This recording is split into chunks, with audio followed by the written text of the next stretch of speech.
Hello friends, welcome back.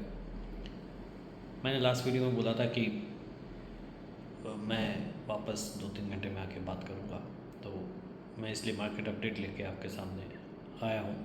इस वक्त Nifty 63 point plus है और सवेरे से वो इसी रेंज के आसपास है और बहुत ही काफ़ी बोरिंग मार्केट है पर स्टेबल है।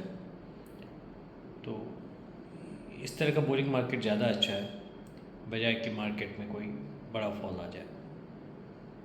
तो मार्केट ऐसा नहीं है कि डायरेक्शन लेस है, मार्केट को उसका डायरेक्शन पता है, मार्केट को ऊपर जाना है, बजट तक ऊपर जाना है और वो आज जाए कल जाए।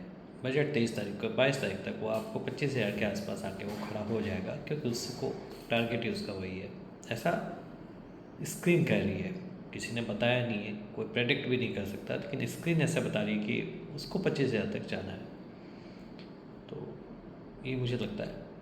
जिस सब्जेक्ट पे मैं बात करना चाहता हूँ वो ये है कि अगर आप स्टॉक मार्केट को प्रीएम्प्ट कर सकते हैं तो ही हमें किसी को कोई सलाह देनी चाहिए या अपना गाइडेंस देना चाहिए कि आप ये खरीदिए, ये मत खरीदिए, इस लेवल पर बेचिए, इस लेवल पर मत बेचिए। आजकल मैंने देखा है टीवी पे हो या इधर उधर हो, बहुत सारे व्हाट्सएप ग्रुप्स चलते हैं या कई बार यूट्यूब पे भी बहुत सारे चैनल्स हैं जो आके खामा की सलाह देते हैं। एक्सपीरियंस उनको होता नहीं है बहुत सारा, 2-4 साल काम करते हैं और टीवी पे आ जाते हैं, टेक्निकल चार्ट सीख लेते हैं और आके सलाह देते हैं। मैं टेक्निकल चार्ट्स में बिल्कुल भरोसा नहीं करता हूँ और मैं कभी टेक्निकल पे जाता भी नहीं हूँ। बहुत सारे लोग इससे डिसएग्री करेंगे कि टेक्निकल्स के हिसाब से मार्केट चलता है, मार्केट टेक्निकल्स के हिसाब से कभी नहीं चलता है। अगर आप मार्केट को या किसी स्टॉक को प्रीएम्प्ट कर सकते हैं तो ही आप सक्सेसफुल होते हैं। टेक्निकल चार्ट सब फेल हो जाता है जब मार्केट में कभी बड़ा क्रैश आता है या बड़ा कोई गुड न्यूज़ आती है, वो सारे रेजिस्टेंसेस को क्रॉस करके आगे चला जाता है और जब गिरने की बारी आती है तो सारे सपोर्ट्स को तोड़ देता है। अगर आपको मेरी बात पे भरोसा नहीं है तो 4 जून जिस दिन इलेक्शन के रिज़ल्ट आना शुरू हुए थे उस दिन का मार्केट देख लीजिए, उसने किसी भी टेक्निकल लेवल को सपोर्ट नहीं लिया, रेस्पेक्ट नहीं किया। अगर उसने किसी चीज़ को रेस्पेक्ट किया तो वो थे प्रीवियस डेटा। अगर मार्केट हमेशा जब ऊपर जाता है या नीचे आता है तो वो प्रीवियस डेटा को हमेशा सपोर्ट करता है।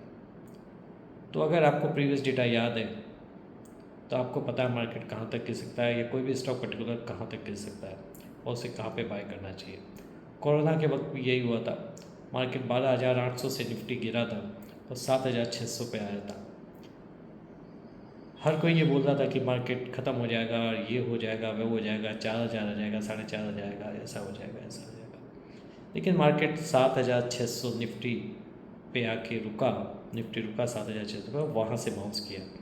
वो वहाँ से इसलिए बाउंस किया क्योंकि 2007 या 8 में जब मार्केट ने अपनी रैली शुरू की थी अपवर्ड, तो वो 7,600 से की थी, इसलिए वो मार्केट वहाँ से चला था।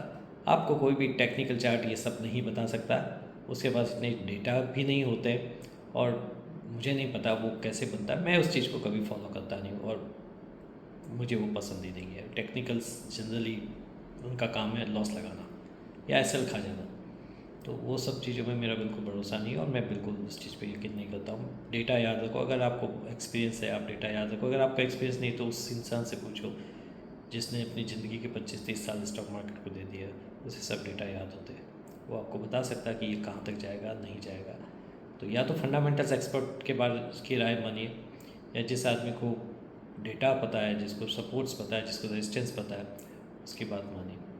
Technical chart are good for nothing. तो जो इंसान या जो भी एक्सपर्ट अगर मार्केट को प्रीएम्प्ट करता है तो ही उसे बोलना चाहिए, अदरवाइज़ प्रीएम्प्ट नहीं कर सकता है तो it is better to remain mum. इससे क्या होता है कि आप तो सलाह देके चले जाते हो, लेकिन रिटेल इन्वेस्टर का नुकसान होता है और आप आके कभी भी उसके बारे में बात नहीं करते कि मैंने ये दिया था, मेरा ये टारगेट फेल हो गया, आपका इतना नुकसान हो गया। जब रिटेल इन्वेस्टर का नुकसान होता है तो उसका पैसा भरने के लिए कोई नहीं आता है। हमारे देश में जब सत्यम क्रैश हुआ था रिटेल इन्वेस्टर्स को बहुत नुकसान हुआ था, किसी ने कोई पैसा भरा नहीं। यस बैंक जब क्रैश हुआ सबका बहुत नुकसान हुआ, किसी ने पैसा भरा नहीं, कोई किसी का उसका पैसा भरता नहीं है। लेकिन अगर कोई कंपनी अच्छी है और किसी बुरी न्यूज़ की वजह से वो उसका प्राइस गिरता है तो उसमें निचले लेवल पर जरूर बाय करना चाहिए, लेकिन वो फिर 3-4 साल का पीरियड लगता है उसमें और वो मल्टी बैगर बन जाता है। जैसे सत्यम के केस में भी हुआ था, 184 रुपये से वो गिरना शुरू हुआ था और सेकेंड डे वो, जहाँ तक मुझे याद है, 5.5 या 6.5 रुपये उसका उसने लो बनाया था।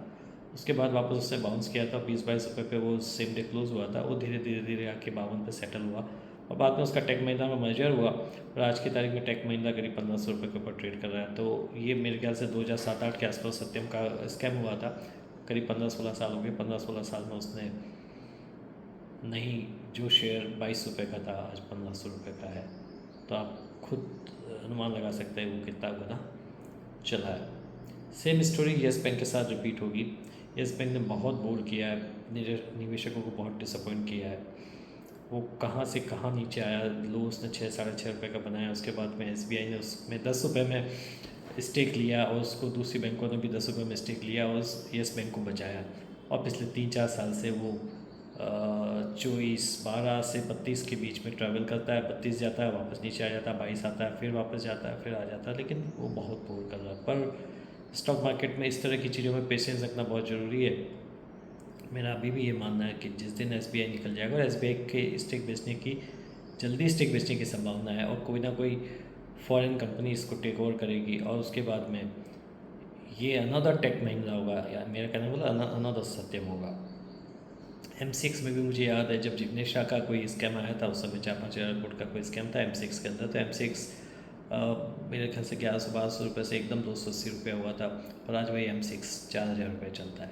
तो अगर कंपनी अच्छी है, टेक्निकल्स अच्छे, उसके फंडामेंटल्स अच्छे हैं, वो कंपनी किसी भी बुरी न्यूज़ की वजह से नीचे आ जाती है तो उसको नीचे के लेवल पे जरूर खरीदना चाहिए। उस वक्त आएंगे बहुत सारे एक्सपर्ट्स आएंगे, ये हो जाएगा, वो हो जाएगा, आपको डराएंगे, धमकाएंगे, कुछ सब कुछ करेंगे, होता कुछ नहीं। सत्यम में मुझे याद है एक एक्सपर्ट ने ये बोला था कि कंपनी का भाव 10 पैसे हो जाएगा।